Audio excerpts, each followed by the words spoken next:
Здравия всем слушателям, подписчикам моего канала. С вами Виктор Максименков. И в этом видео я предлагаю разобраться с таким строением, как Стоунхендж, понять, ложь это или правда, и для чего он действительно предназначен. Потому что, как нам известно, этот уникальный мегалитический памятник или хоровод великанов, это та загадка, над которой ломали голову многие поколения. Он возвышается на гладкой, как стол, Солсберийской равнине в южной части Англии. В нескольких милях от него протекает река Эйвон. Ну, а знаменит он, конечно, тем, что сооружение составлено из гигантских каменных глыб, вес которых колеблется от 5 до 50 тонн. В чем же суть этой загадки? Дело в том, что многие скажут, а зачем нам это рассматривать, мы уже это давно рассмотрели, ведь всем известно, что Стоунхендж построен в 20 веке. Ну, как я вам покажу дальше, это, мягко говоря, совершенно не так. Хотя, конечно, масштабные реставрации, которые предпринимались с начала до второй половины фактически 20 века, стали предметом резкой критики и даже журналистских расследований в начале и 21 уже века. То есть некоторые хранители музеев указывали на то, что почти все камни были тем или иным образом затронуты, перемещены, то есть с ними что-то делали. И подобных фото с реконструкцией или в кавычках строительством нового Стоунхенджа вы в сети найдете масса, было множество видео по этому поводу. Но я всегда говорю таким людям, что не спешите делать выводы. Если вопрос очень важный, то, конечно, там будет множество фактов, фейков и еще подобных наслоения личной информации, которая будет мешать понять действительно суть этого явления и насколько оно вообще было распространено по всему миру. Друзья, спешу поделиться с вами отличной новостью. Несколько дней назад производитель синтезита, которым я пользуюсь уже давно для поддержания энергии, выпустил лимитированную новинку синтезит гастроформа. Это порционное саше для поддержки пищеварения. В составе только рабочие компоненты: инулин, глутамин, имбирь, артишок, солодка и капсула синтезит, которая усиливает восстановление слизистой и нормализует работу ЖКТ на клеточном уровне. Без сахара, без агрессивных стимуляторов, без привыкания. Разводится в воде, действует быстро и мягко. Синтезит гастроформа помогает снизить вздутие, улучшает отток желчи, восстанавливает микрофлору и возвращает комфорт после еды. Саше удобно брать с собой. Один пакетик, один прием в день. Гастроформа — лимитированная партия, так что если хотите наконец избавиться от проблем с пищеварением, успевайте. Я себе уже заказал.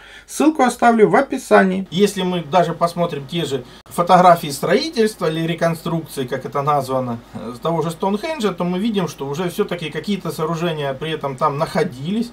Это не было чистое поле. Что делали с глыбами, куда их увозили, что меняли или их и сооружали подобные. Нам это неизвестно. Это предмет разбирательств, которые интересуют не только нас. Но факт остается фактом. На том месте мы видим те сооружения и из дерева, и из камня, которые все-таки присутствуют. Их дополняют, укрепляют, реконструируют, подготавливают площадки для установки камней, новых или старых. Вопрос, конечно, открыт. Но если кто-то говорит, что Стоунхендж построили в 20 веке, то, конечно же, это не так.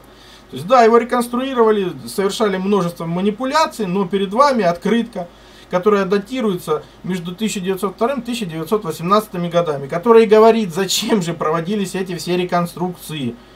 То есть, перед нами этот Стоунхендж как раз до реконструкции первой, которая была произведена до 1920 года.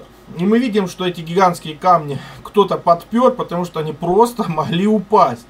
То есть, если сооружению сотни лет, а так и есть, и в нем использовались глыбы многотонные, то рано или поздно это сооружение все равно придет в упадок в прямом переносном смысле. Что и происходило со Стоунхенджем. Он просто разрушался.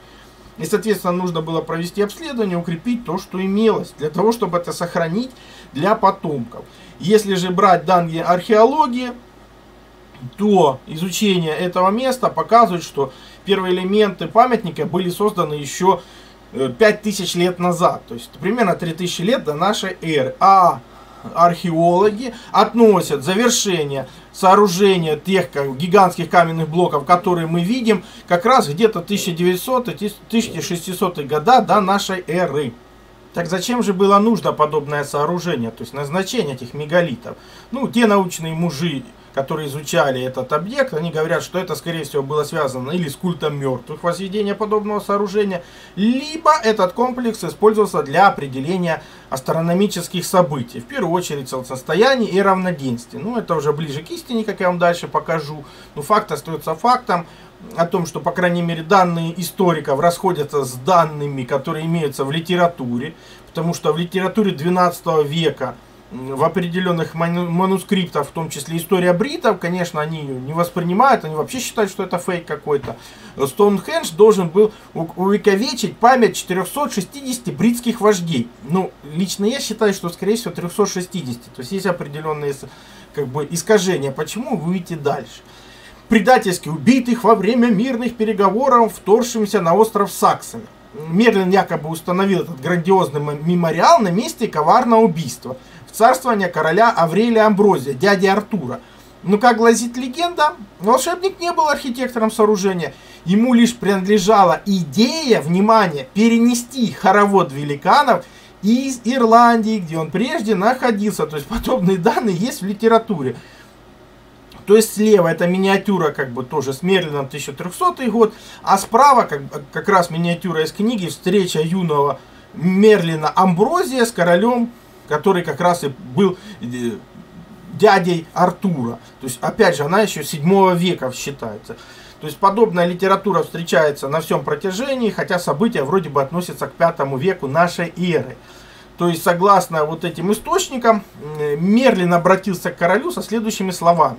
Если ты хочешь украсить могилу убитых мужей отменно прочным сооружением, пошли к кольцу великанов, которое находится на горе Келарион в Ибернии. То есть древнее название Ирландии, саму гору я не смог найти, может вы знаете какая она, ну созвучно что-то Карантуил, какие-то горы, скорее всего там это стояло. Оно выложено камнями, с которыми никто из людей нашего времени не мог бы управиться, не подчинив искусству уму. Камни огромны, и нет никого, чья бы сила могла бы их сдвинуть. И расположены эти глыбы вокруг площадки, где покоятся тела убиенных. Так же, как это сделано там, они встанут навеки. Ну, то есть, фактически он говорит, поехали туда, возьмем эти камни, расположим их в современном Стоунхендже так же, как они там стояли, сориентируем, и это сооружение будет стоять веками. Ну, в принципе, он оказался прав. И опять же, а как же они их перевезли? Ну, тут вопрос, потому что они-то гигантские. Тот же говорится и в хронике. Услышав эти слова, Аврелий усмехнулся, заметил, как это так, вести столь огромные камни из столь отдаленного королевства. Точно в Британии не найдется камней для задуманного мною сооружения, на что Мерлин ответил.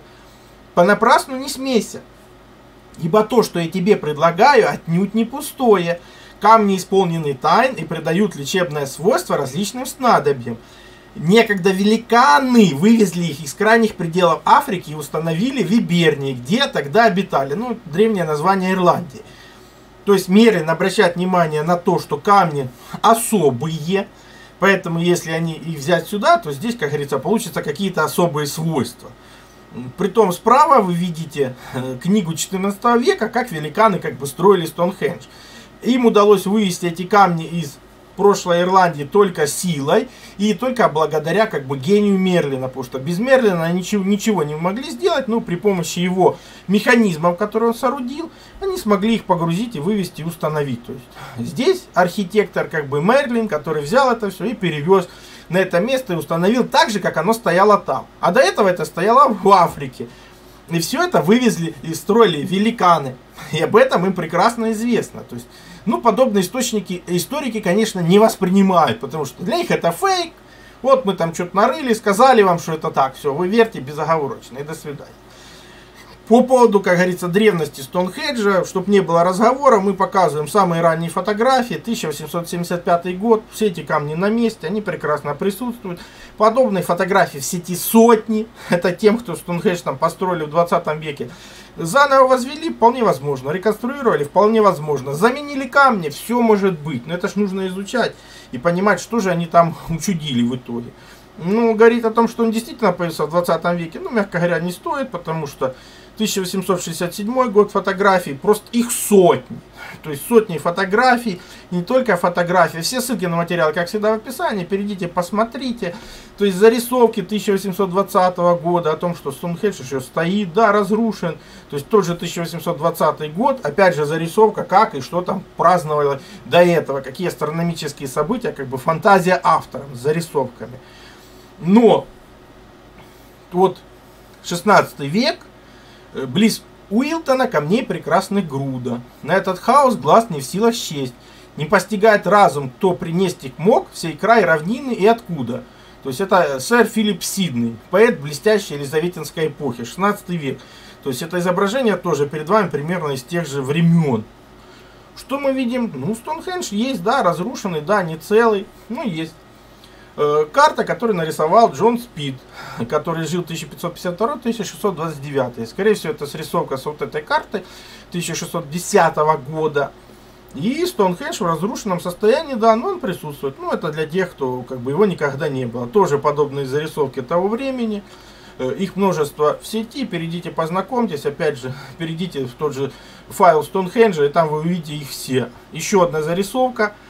Акварель Лукаса де Гира, который жил 1573, ну она сделана примерно 1573-1575 этим художником. То есть присутствует все это, да, все есть, все никуда не делось. И самые ранние свидетельства, опять же, это 14 век, как минимум, вот, найдены зарисовки, иллюстрации, описания, где показан этот Стоунхендж, то есть, или то, что от него на тот момент было. Зачем же он строился все-таки? Ну, еще авторы 18 века подметили, что положение камней можно увязать с астрономическими явлениями. Наиболее известная современная попытка была истолкована как раз Хокинсу и Уайту принадлежит. И они сказали, что, скорее всего, это что-то связано с фиксацией явлений Солнца-Луна. Но они, скорее всего, были и правы. Потому что слева вот сам Стоунхендж в целом состоянии, а второе изображение это 1700 год, в день летнего солнцестояния. Опять же видно четкая ориентация Стоунхенджа на летнее солнцестояние, ну одно из событий. Вот летняя ориентация 2014 год, то есть какую бы они там реконструкцию не делали, может они не все там испортили все-таки. То есть опять же видны эти астрономические события. Но самое интересное, что ведь подобные мегалиты мы встречаем во множестве мест, не только в Стоунхендже. Да, они подобные, не такие же. Да, они обработаны более худшими способами, но они-то есть по всему миру, в том числе и в Сибири. Плюс, тоже не стоит забывать про сооружения подобные Стоунхенджу. То есть тот же Рязанский мегалитический комплекс Спасские Луки, то есть названный Рязанский Стоунхендж.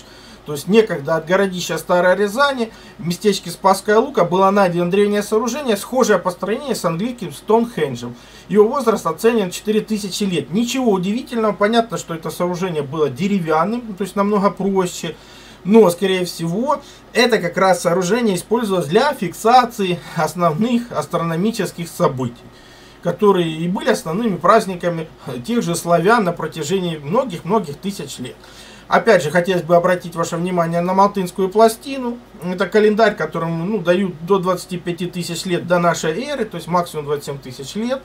И что мы здесь видим? Если его приблизим к центру, мы видим так называемую спираль жизни. То есть, опять же, спирали, то есть это совмещенный лунно-солнечный календарь, который изучен наукой, доказан.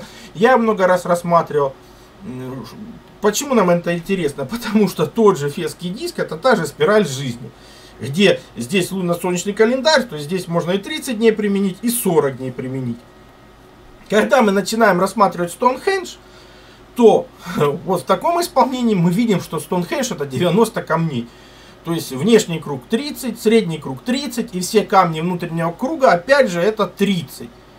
То есть 30 плюс 30 плюс 30 это 90. 90 на 4 цикла это как раз 360 дней. Цикл Луны и Солнца в древние времена, но подобный цикл же ушел. То есть цикл Земли стал 365 дней, цикл Луны стал 350 с чем-то там дней сейчас. То есть, может, поэтому вспоминаются убитые бритские вожди. Но вопрос, вожди имеется в виду, скорее всего, именно солнечные дни, солнечно-лунный календарь, который раньше, в древние времена, был одинаковый, 360 дней. составлял. И, соответственно, 360 прекрасно делится на 30, то есть, может, это в первую очередь как раз и есть лунно-солнечный календарь. Потому что если взять весь комплекс, по крайней мере, вот этот круг, то там есть еще и 11 какой-то ряд, где 30 ямок, так называемых, и 12 ряд, где 30 ямок. То есть, что мы видим? Все это сооружение кратно 30. Я повторяю, в древнейшие времена цикл Луны был 30 дней, это есть месяц, так называемый. Солнечный цикл же был 360 дней. То есть 360 тоже прекрасно делится на 30. Поэтому здесь все указывает на то, что это сооружение как раз для отмечания астрономических событий, для правильного празднования праздников, для отмечания дней Луны и Солнца. Опять же, лунно-солнечный календарь совмещенный. Подобных сооружений масса. Они, вот эти подобные английскому Стоунхенджу, называются кромлихи, известные в Сицилии. Есть еще сооружения менгиры, есть и дольмены. То есть ближе к Стоунхенджу, конечно, менгиры. То есть, а вообще мегалиты, это переводится как мегас, большой или литой камень. То есть они носили в первую очередь культовый характер, считает наука. Ну и представляли собой грубо или не очень грубо обработанные большие каменные глыбы, расположенные в определенном порядке. То есть этот порядок и говорит о том, что это лунно-солнечные календари в первую очередь были. То есть подобные менгиры, Стоунхенджи, кромлихи, они известны по всему миру. То есть их строила одна и та же культура. По крайней мере, проводили эти календарные системы в мире, использовали те же самые знания о природе вещей. То есть менгиры и кромлихи, как Стоунхендж, они фактически родственники. Они находятся по всей земле, а менгир, он более грубо обработан. То есть это простейший мегалит в виде установленного человеком, грубо обработанного дикого камня, у которого вертикальные размеры заметно превышают горизонтальные. Ну, не все менгиры, скорее всего, обработали великаны, поэтому качество обработки, как понимаете, хуже. Скорее всего, Стоунхендж и его камни уникальны тем, что это наследие еще той цивилизации, которая погибла 13 тысяч лет назад. Поэтому стоит обратить на него внимание. Ну и в той же Шотландии есть подобные менгиры. То есть подобных сооружений масса. Нельзя сказать, что они построены вчера и просто так от нечего. Ну, а выводы я вам предлагаю сделать самим. Потому что информации масса, конечно, нужно разбираться. Все ссылки на материалы, как всегда, в описании под видео. Перейдите, познакомьтесь. Я здесь накидал массу, то есть там видно и реконструкцию 20 века, и как разные люди рассматривали этот вопрос. Ну и в первую очередь факты, которые показывают, что подобные исторические события происходили, есть описание, которое не соответствует выводам современной науки, но оно в принципе укладывается в понимание тех процессов, которые происходили и происходят сейчас. Также переходите на мой сайт, ссылка есть в первом закрепленном комментарии под каждым видео. Там размещены мои статьи, в том числе и запрещенные на других платформах. Плюс там же существует и магазин. Магазин существует для тех, кто хочет и может поддержать мою деятельность, для того, чтобы я ее и продолжал. Я же смогу вам содействовать в том, чтобы вы узнали свое предназначение по дате рождения, либо освоили силу живой воды, проводили измерения, которые помогут понимать, что вы едите, что пьете. Плюс получили лучшие натуральные витамины, именно Иван-чай. Плюс, опять же, сила живой воды – это водород и озон. Именно эти две структуры воды помогают нам сохранить здоровье и вылечиться от любых болезней, потому что они универсальны, подходят как одному человеку, как и всем членам семьи. И один раз купленные не требуют других расходников. Плюс, например, детектор электромагнитного излучения. Мы все живем в городах, а там огромное количество электромагнитных полей. И имея эти простые измерительные приборы, вы сможете не попадать под их влияние, а значит будете меньше болеть и дольше просто проживете без лекарств.